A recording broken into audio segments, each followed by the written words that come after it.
man is human from PR. He's a wonderful kind of communicator. He's got great relations with people, and he's funny, and he's erudite, and he's interesting. But so when he does flip out a little bit of report, you sort of, oh yeah, he's like all the other managers. He's isn't human, Peter. Well, managers aren't human. Sorry, Jim. That's the problem. The whole issue that they're sort of facing at the moment, in terms of I suppose the tone that's around them, is this idea that are they starting to get a bit stressed? Are they starting to wobble because they're bottling it a little bit, and that doesn't help that narrative, does it? From Klopp sort of showing a bit of emotion like that, but they're only a point behind City with 9 games to go. And at the start of the year, obviously, they had that 7-point lead that people are talking about. They were 10 points clear on the 29th of December. 10 points. I think so, on the 29th. As many as 10. Yeah. Right, but obviously, it's slightly different. But at the start of December, City had a 5-point lead over Liverpool, and then that was eroded away. And everyone was like, oh, God, Liverpool have hauled them in, and sort of talking about City as if they collapsed. And with 9 games to go, with them a point behind, there's room for that to change again, surely. Oh, for sure. But I do think that it's all linked to the same thing, right? So as Pete just said there, it doesn't help actually, as you said, it doesn't help to solidify the idea that they're actually in this for the long haul and they're doing okay, and it's just a draw, and it's away from home against a big rival, so don't worry about it. It's a good point because none of their behaviour since the game has suggested they actually think that. Yeah, that's the issue. None of their fans' behaviour has suggested that the derby is in any way as big as the actual challenge against Manchester City. The Liverpool 11 derby has taken second fiddle to, I don't know, the rivalry between Manchester United and Liverpool for the past 10 years. It just hasn't been as special. Well, they call it the as friendly it has derby. The friendly derby, don't the friendly derby. Everton did celebrate at the final whistle 0-0, which I thought they did okay. One or two people in the Liverpool camp were a bit like, why are they celebrating that? Well, they've overcome the wind. It's a victory for both of them against the wind. Yeah, but it was a good point for Everton. I mean, bear in mind they've been a little bit Jekyll and Hyde, but to withstand Liverpool or contain them when Liverpool were clearly the better side, they had the chances, didn't they? Yeah, and they didn't take them. But Everton, one or two people were suggesting they did a similar job to that of Manchester United on Liverpool's attacking trio. And that would be a concern for me if I was a Liverpool fan, seeing that, okay, if Manchester United do it at Old Trafford, well, okay, but when Everton do, I mean, Michael Keane was excellent in Everton's events. But one thing that Liverpool lack, perhaps, is what you'd call a proper creative midfielder. They've got a lot of industry in there, and they do have a bit of creativity, don't get me wrong, and the attacking three up front are so good, but they don't have a David Silva, or you could argue even a Riyad Mahrez. And even when they put the liner on, they put him on quite far forward. And when they play Shaqiri, they play him quite far forward. Yeah, they don't. Kevin De Bruyne. You mentioned all these Manchester City players, or even, well, I don't know if it's still relevant to say Mesut Ozil. But I mean, I suppose he had moments against Bournemouth, but Spurs and Christian Eriksen. Yes, I got that link man, effectively. Yeah, perhaps that's the one thing that they maybe lack, and when they're trying to pick the lock, that's maybe where they come unstuck. But then it's all very well to say if Salah puts in one of those chances, and strikers miss chances. Yeah. We've seen this. Also, Jordan Pickford's a good goalkeeper. Yes. I think there's an element of what you're saying, Marcus, is just that if one of the front three don't do it, it doesn't happen. And very reliant on them. Yeah, I think so. And Everton, all this stuff about them celebrating and getting a point or whatever, I mean, I understand that that's sometimes a cause for derision, but Everton understand that was a good point. I mean, they found it difficult on occasion this season. As you mentioned, Marcus, they've been Jekyll and Hyde, probably more Hyde than people would like. Yes. So, of course, they're going to celebrate a point. And they're celebrating denting Liverpool's title. Yeah, true. Defence. That's what it is. And for all the chat about Michael Keane, I thought Van Dijk was excellent again, because Everton could have probably nicked it. But Van Dijk was fantastic as well. So it was a game for people putting in good defensive displays and keeping attacking players quiet. And sometimes that's what they're like, isn't it? It's very true. I mean, Liverpool beat Watford 5-0, was it, at Anfield the other week? So it's a derby match. Everton were very dogged. On another day, Liverpool would have won. You can spin this and turn it. Yeah, Burnley will be hammered by Liverpool next week, so it's fine. Quite maybe. Well, with Tom Heaton, but it might not be fine because if they don't overhaul the points gap between Man City, they're gonna blow the best chance they've had to win in the Premier League for quite a while. Sounds like they already have 10 points clear, mate. Yeah.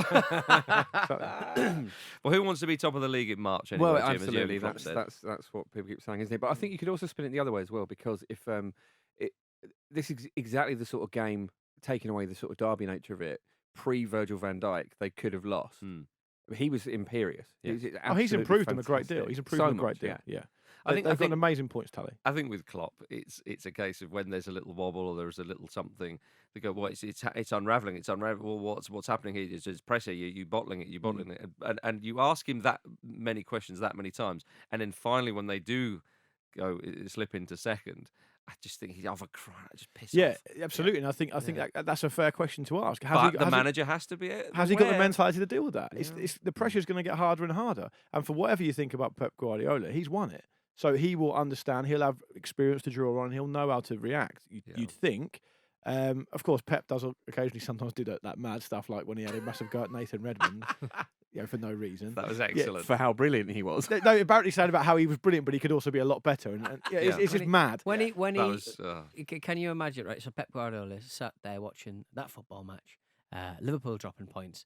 In one noise, Luke, we'll go around the table. What noise do you reckon Pep Guardiola made? But when the final whistle went? Yeah. Marcus? That's opening a can of Sprite. Yeah. No, I think it was. Do you think? No, I don't think he's not. No, he's a little girl. No, I don't think You've muffed that right up, Peter. I reckon he called him and did that. Withheld number. Is that Pep? No. Is that giggling Guardiola? No, actually, can I revise mine? Yeah. Be more of a, ooh. Yeah. Because he gets that giddy look, doesn't he? Yeah, I think that's it. Like he's drunk on football. I think you're absolutely right. Well, Liverpool's fixtures include Spurs at home and Chelsea at home. Man City's Spurs at home, Manchester United away. It's all right. The Ox is back, mate. It's fine. Tale of two penalties at Wembley, of course. Kane's correctly given.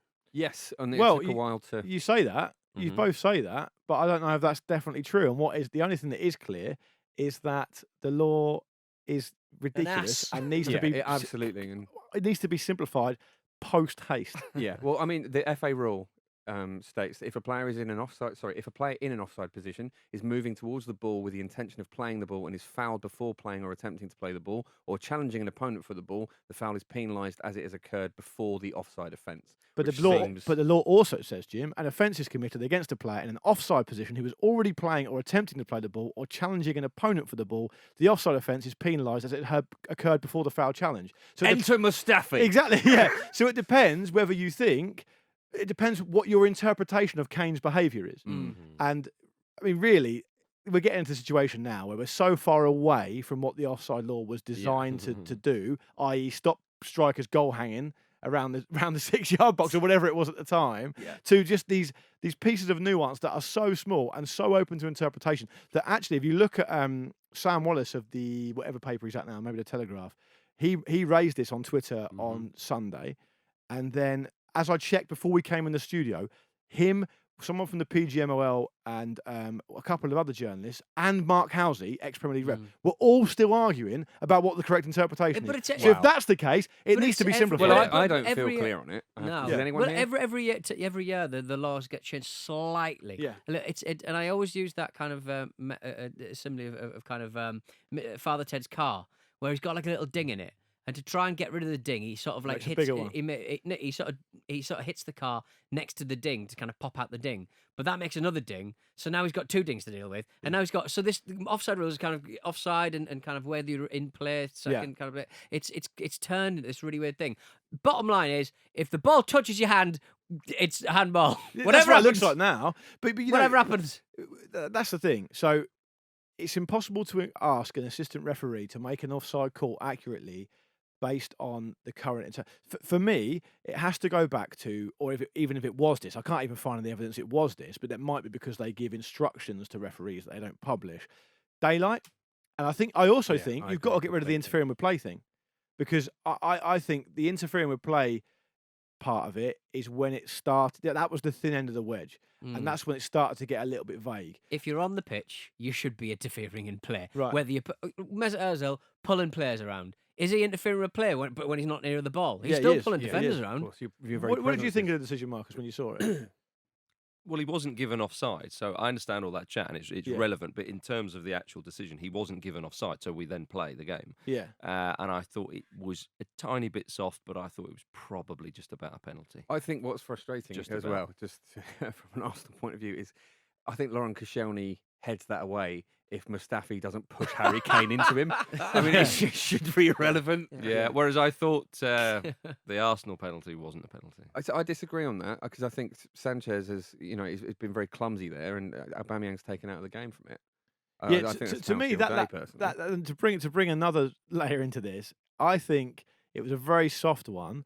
But I think if VAR was asked to look at that, it wouldn't have overturned it because there was enough contact there to mean it wasn't an obvious error. Basically, we are in a situation now in football where we get so het up and caught up with all these decisions. It feels to me that it's almost all we talk about. Well, the problem is, I think that And that's how VAR's got in. Well, Yeah. but It's another ding, isn't it? We want to stop talking about all these things, but it just creates new ones. But VAR can't. We know that it's open to interpretation. You'd have given it. I wouldn't have given it. Yeah. We should just go back to the old referee's decisions final. He gets some right, he gets some wrong. Hopefully he gets far more right than wrong. Another example as well, and this backs up what you're saying, Luke, about how this needs to change. In the Man United game, Romelu Lukaku's goal. Technically, if VAR was in place, his knee is offside there, and there's no That's the thing. advantage gained. You That can't cannot be. You that can't stand. expect an assistant referee to see how a toe or a kneecap is offside. It's ridiculous. But the game itself was a really interesting game. It was great to see. It was Aaron brilliant. Ramsey scored the opener. Well taken. Brilliant. Did he say as he was celebrating, "This is my effing pitch"? If he didn't, his body language said it on behalf of his mouth. I His thought, eyes It's a seemed to say- wonderful thing to say. I thought that was what he said. Yeah. Yeah, and I mean he's had so many brilliant moments there, and it was so good to see him get another one and sort of step up and lead. He's going to be such a miss. It was a really interesting game.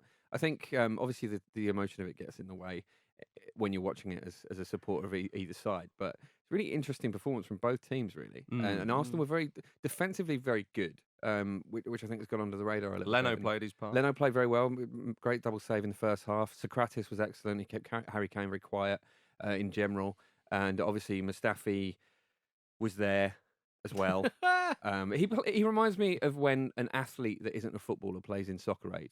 Yeah, I mean, he's got the fitness and the desire, but just I can't believe something's not Spurs didn't quite attack more down the left. Yeah, that when was they saw him surprising to playing me right too. back. But I agree with you about Arsenal. I thought they defended brilliantly. I thought Spurs sort of knocked on the door over and over again in the first half, couldn't find a way through.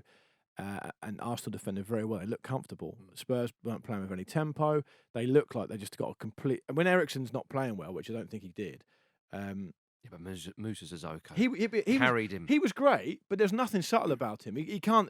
Talking about what you were talking about earlier with Liverpool, Yeah. you could argue it's the same thing. Well, you need Eriksen to provide it. I mean, and they missed Sissoko's- Winks so badly to knit it all together. Exactly. Sissoko's provided so much thrust and desire, interceptions, tackles, but also, pace and going forward. I think he was man of the match, actually.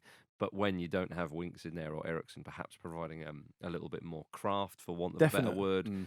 It looked like they were playing with in the second half, Marcus. I was at the game. It looked like they were playing without a midfield.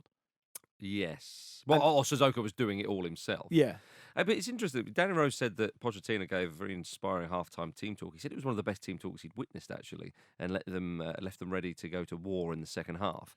And he said normally Pochettino at halftime is actually quite calm and collected, whereas we've seen him be sort of fairly passionate, and I suppose stereotypes of Argentinians, well, in general, but especially in football.